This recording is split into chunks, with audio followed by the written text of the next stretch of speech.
Sens Talk is proud to be powered by Ottawa Interlock Repair for the 2025-26 Sens season. For all your interlock needs, visit interlockrepair.com. Welcome to Sens Talk. My name is Brandon Plant, and I am your host tonight. Your Ottawa Senators took on the New Jersey Devils, and Angus Crookshanks returned. Welcome back to Ottawa, Crooker, friend of the show, of course. I still talk to him once in a while. Just an absolute beauty. So great to see him back in the NHL. Recently just got the recall from the AHL to the New Jersey Devils, so wishing him all the best. Again, great to see him still kicking around in the National Hockey League. Unfortunately with another team, but nonetheless still great to see. Now, going into this game, a couple lineup changes. Firstly, Lars Eller is back. That's a welcome addition for your Ottawa Senators. We definitely could use a guy like that back in the lineup, so it's great to have him back. He would start on line number 4 with Stephen Halliday and David Perron. A pretty heavy-hitting, fourth line. And not in terms of actual hitting, but in terms of skill. There's a lot of skill there on that fourth line. So was excited to see how they played, and they played all right tonight, not going to lie. I think Ottawa as a whole played pretty decent, but we'll talk about it because ultimately the results are all that matters, and the 2 points weren't there for us tonight. But anyways, other than that, you saw a second line of Batherson, what a night for Batherson. Dylan Cousins and Brady Tkachuk, that line did very, very well tonight. All three got multiple points, all right? Like 2 points each. So that line did very, very well. And then the first line, you saw Nick Cousins there with Stützle and Zetterlund. So a bit of a mishmash, but also a bit of familiarity. We've seen some of these lines before.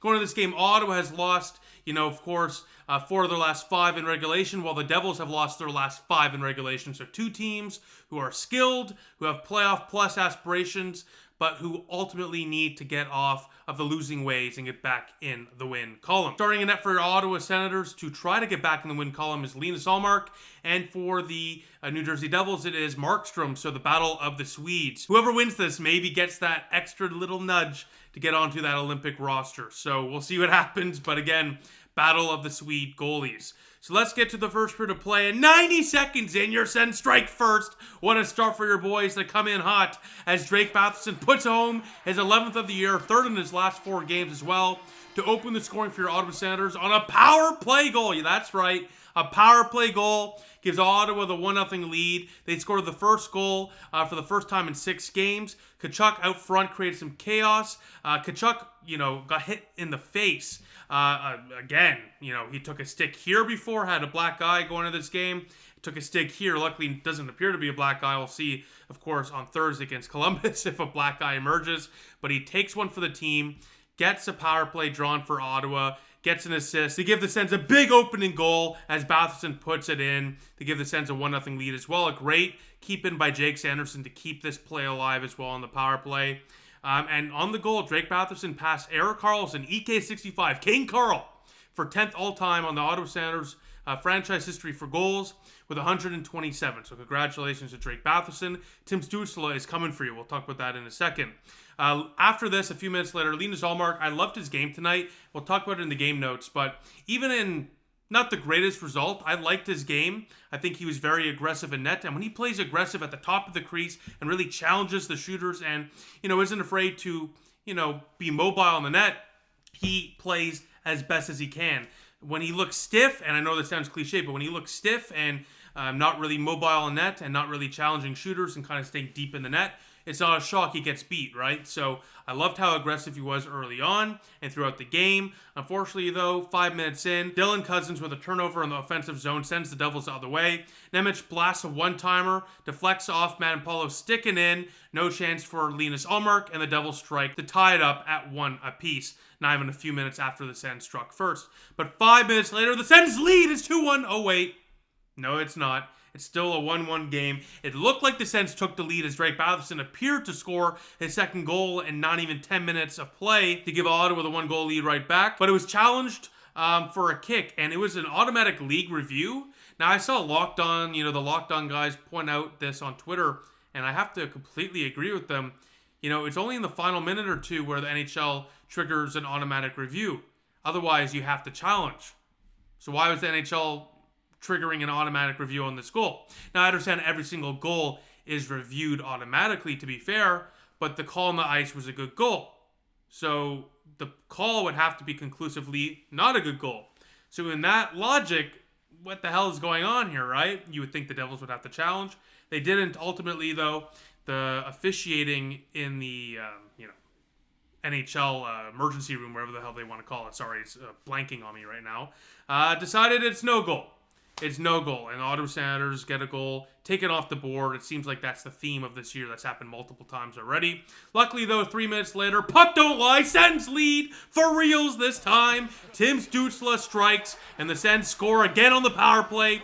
Ottawa leads 2-1. When Tim Stützle shoots, watch out. Good things happen. That's his first goal in the last 10 games. And Ottawa strikes to make it a 2-1 game as they're 2 for 2 to start the night on the power play. A great shift again by Jake Sanderson here on the zone entry. And I love this. I love seeing this. No more dump-ins. You're on the freaking power play. No more back passes. You're on the freaking power play. Drive it in. Carry it in. Keep the puck. You got puck drivers on this team that are capable of doing so. We saw it there. A great job by Jake Sanderson. And it shouldn't shock you that, again, you keep possession going into the zone with a man advantage. Good things are going to happen, especially when you have a guy like Tim Stützle in the slot with a shot that he has. Tkachuk grabs the second assist on this goal. Like I said already, 2 points for him, 2 points for Cousins, 2 points for Bath today. And on the goal, as I kind of foreshadowed a second ago, Tim Stützle would tie Drake Batherson and as well pass Erik Karlsson to tie Batherson for 10th all time in Senators goals in franchise history as he ties Batherson with 127. So congratulations to Timmy Stu. Bit of history tonight for two Senator star forwards.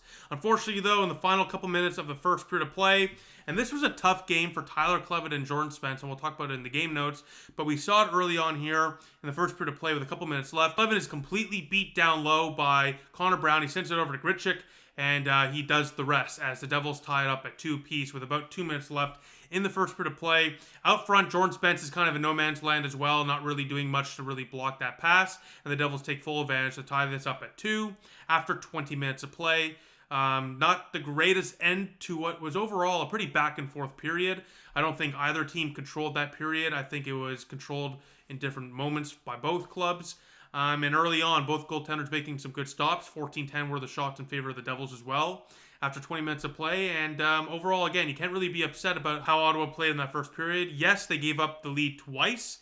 Don't get me wrong. That sucks. But again, scoring the first goal, responding after the Devils tied it, and technically scoring 3 in the first period is not a bad piece of work by your Ottawa Senators whatsoever, but it has to continue for the final 40 minutes of play. Now, before we get to those final 40, I want to give a quick shout out to Dylan Pokniak and Cal Williams Sports and Entertainment for sponsoring Sens Talk. Go to www.dpre.ca for a bilingual real estate experience in the Ottawa-Gatineau community, the best real estate experience. Go to www.dpre.ca.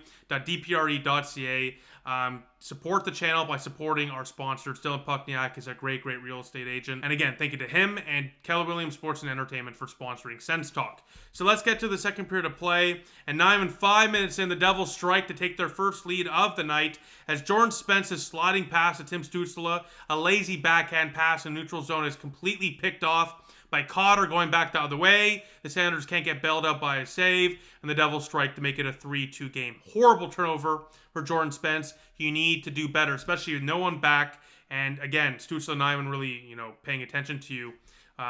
You got to make sure he's aware that you're sending the pass, or more importantly, make sure that pass gets to him, not some lazy, soft backhand. And again, I've been a huge fan of Jordan Spence's game this year.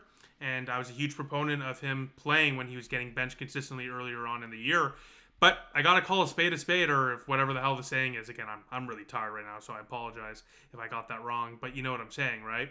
I got to be honest. I got to say it as it is, as I always do. And Spence tonight struggled. Kleven tonight especially struggled too. So that's another dash, another minus for that pairing right there. 5 minutes later, though, your Ottawa Senators would strike back and tie to 3. The cardiac Sens are not going away without a fight as Dylan Cousins with an unreal sauce to Drake Batherson, who does the rest. That one will count. His second of the night, or technically third if you really want to be honest with yourself. And Ottawa ties game at 3 apiece. Look at your screen right now. A hat was thrown onto the ice. You love to see that from that sicko in the crowd, that Sens fan, no doubt.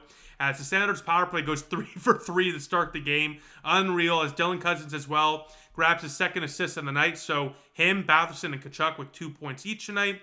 Tim Stützle as well, 2 points of the night, gets a secondary assist on this goal. A few minutes after this, Jacob Markstrom slashes Lars Eller after he crashes into him. Now, I gotta be honest, I'm a Sens fan, don't get me wrong, but the Senators definitely were quite often in the crease of the New Jersey Devils. I understand why Markstrom was a little pissed. Ultimately, though, that probably should have been called a penalty on the Devils. You can't just slash a guy. This is not Ron Hextall. It's not the 1980s. You can't do that anymore. But they let them get away with that. And Markstrom, let's just say, was not thrilled with how the Ottawa Senators were playing at the top of the crease. Complained to the refs. Just keep that in mind as we get to the third period here. Speaking of the third period, Ottawa and the Devils are tied at 3 after 40. Shots 23-21 in favor of the Devils. However, yes, it might not seem like, oh, here we go, Sens, we got the advantage, but really we do. The Senators are 4-1-1 when tied after 40 this year, so they won 4 out of 6 and have gotten points in 5 out of 6. So that's pretty good. That's pretty solid, I can't lie with you. So let's see what Ottawa can do. So we go to the third period of play early on, and here we go. Here we go. You know, they're not going to call the slash on Eller for Markstrom, but you're going to call this. As Tkachuk is bumped into Markstrom by the Devils player, Markstrom tripped him as well as Tkachuk went down. A penalty called on Tkachuk, not Markstrom, not the Devils, on the Ottawa Senators and their captain, Brady Tkachuk. Interesting. You're not going to call the slash on Eller, but you're going to call that. Interesting. Anyways, it appears that you can just, I'll be PG, whine and cry to the refs and get a call for yourself. So kudos to Markstrom for getting that first team. And Ottawa Senators, if you're watching this, take notes. Start doing it. Start crying to the refs. Like prime Drew Doughty or Sidney Crosby. Just do that, or I guess Markstrom, and there you go. Unfortunately for the Devils, they would not score on that power play. Thank goodness the Sens penalty kill kills yet another one off. That's 3 for 3 on the day. The special teams, woo, they were firing all cylinders tonight, which we'll talk about in a few minutes here. But unfortunately, with less than 10 minutes to go, with 6 minutes to be exact, the Devils would strike again to take their lead. Yet again, it's a 4-3 game. Grishuk to Glass to make it a 4-3 game here. Kleven and Spence have struggled. My goodness, what an awful turnover, awful coverage, awful goal. The Devils strike to make it 4-3. Just absolutely pathetic. How many times the Senators have had this game tied or in their possession in terms of having the lead, and they continually just let it slip away. The storyline of the year, no doubt about it, is the consistent inconsistency. I've been saying it since game 1. I'm saying it now like in game number 29, game number 30. And that's a big problem. I'm sorry. We're still, nearly 30-40% into the year, and we're still talking about, consistency of inconsistency. That's not great. That's not great. And as Steve Stais has said already, they're pissing away points. And tonight was another example of that. As Ottawa would push, don't get me wrong, they would miss a couple chances, though. Batherson, wide open net. Oh, he wide open net for Drake Batherson. With a few minutes left, it goes wide. The Senators in the dying few minutes would have the last 17 of 19 shots. So they were peppering Markstrom and the Devils with shots, controlling possession. The Senators would empty their net, and honestly, whenever Ottawa empties their net, it doesn't really feel like a threat, to be honest, because they never really score with the empty net, and that would not change here. Tkachuk had an open cage. I don't know why he didn't shoot it. He elected to pass instead. Had a wide open shot. Markstrom was completely off the angle. He could have roofed it and tied the game with less than 10 seconds to go. Instead, tried to force a pass, which was blocked by the Devils forward. Then he would take a shot, and Markstrom was back to set and make the save in his chest. And that would be it. Ottawa loses to the New Jersey Devils 4-3, as Ottawa now has lost 3 in a row and has lost their last 5 of 6 as well in regulation, and now dropped to 2-7-0 with the captain, Brady Tkachuk, in the lineup. Just, an awful, awful result from a game that looked very, very hopeful for your Ottawa Senators from the beginning. Again, not even 2 minutes in, off and running, scoring a goal, technically 3 goals in that first period. And they were there all night. But again, they weren't there when it mattered, and that was in the last 10 minutes where, yes, they peppered the Devils with shots. Don't get me wrong. But it doesn't matter if you give up the last goal. Again, skids are going to happen. Losing skids are going to happen. I'm not going to, I'm sure some of you guys were hoping, oh, Brandon, please go rant. Go crazy. Lose your mind. Look, it's fun. It's entertaining. Don't get me wrong. But I'm not here for clicks. I'm not here to just put on a show. I'm here to inform and actually be objective. And the Sens played a good game tonight. They outshot the Devils. The special teams killed all their power plays and scored on all their power plays. I don't know what you want from the Sens. It just didn't go their way today. And unfortunately, that's been the case a lot as of late. And again, as I was kind of just saying a second ago, yes, you can afford to go on skids because ultimately all teams are going to lose some games. It's going to happen. But you can't afford to do it right now because every single team in the Eastern Conference is winning at will. Every single team is winning. There's no one losing in the Eastern Conference. And now you're one of the worst teams technically by standings in the Eastern Conference. You're still only a few points out of a playoff spot. So, I mean, we're not talking about missing the playoffs right now. But, you know, if you don't start to pick up points here, you're going to be really out of a playoff spot. So, you really needed a point or two tonight. You got 0. You got to really respond on Thursday against Columbus for a 3-game road trip with some points. Because, again, if they come back from the road trip with another 3 straight losses, then the Sens are really in some deep trouble, right? I'm just going to be very blunt about it. So, with that, speaking of trouble, Jordan Spence and Tyler Kleven tonight, awful. This was easily the worst night for that pairing all year. Some careless turnovers all night, some inexcusable defensive coverage, and they were the reason for 3 of 4 goals going in against your Ottawa Senators tonight. Nick Jensen got turns with Jordan Spence and Tyler Kleven. Spence as well got some minutes with Jake Sanderson, just a few. They looked good in those few minutes, to be honest. But again, short sample size, so we'll kind of see what that means. You know, does it mean Jensen's could be with Kleven? Is it, you know, you could be with Spence? Is Spence going to be with Jensen? You know, we'll kind of see what happens going into Thursday. But I did think it was interesting that Jensen was taking turns with both of those two, because Green and the coaching staff clearly identified that pairing just ain't cutting it, especially tonight. And we'll see what happens on Thursday, if that pairing remains or if it's broken up. Because again, late in this game, it was broken up, and both guys were getting opportunities with different defensemen. Now, speaking of the two, Spence and Kleven today combined for 8 shots, so that's good. The bad, though, is they only had 3 giveaways and were a -5. Yikes. Yikes, all right? That is just not good. So, again, look, you know, ultimately bad games are going to happen for players, don't get me wrong, but tonight was just icing on the cake for these guys. I mean, Kleven looked lost a lot of the night, and Spence had some really bad turnovers and defensive coverage. So, again, I wouldn't be shocked, frankly, if Spence maybe even got benched the next game. Maybe even Kleven gets benched, right? I don't think they bench Kleven. They need that physical presence. So I think Spence is a guy that could be scratched next game. But also, you can't really do that without Chabot in the lineup. So, again, interesting to see who those two are playing with near the end of the game, and we'll see if that carries over into Thursday. Now, the special teams, as I already mentioned in this video, was perfect tonight. 3 for 3 on the power play and the penalty kill. We spoke about it in the last video. The special teams were struggling. Well, our prayers were answered, and the special teams did very, very well. Most nights when your special teams and penalty kill are both firing at 100%, you're going to win the game. So it's an anomaly, really, to be honest with you. It really sucks that it did not go Ottawa's way, however. Now, Linus Ullmark tonight stopped 28 of 32 for an .875 save percentage. I'm not sure you can pin the loss on him, but all I will say is the Ottawa Senators goaltending is not bailing them out like they used to and like they depended on last year. Big time depended on it. So, again, is it Ullmark's fault we lost tonight? No, but he's not bailing out the Ottawa Senators like he used to in the past, and that is the difference maker, whether we want to say it or not. That is just the reality. Now, with that, the next Sens game is on Thursday against the Columbus Blue Jackets.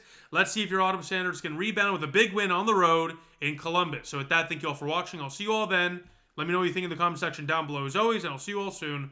Go Sens, go.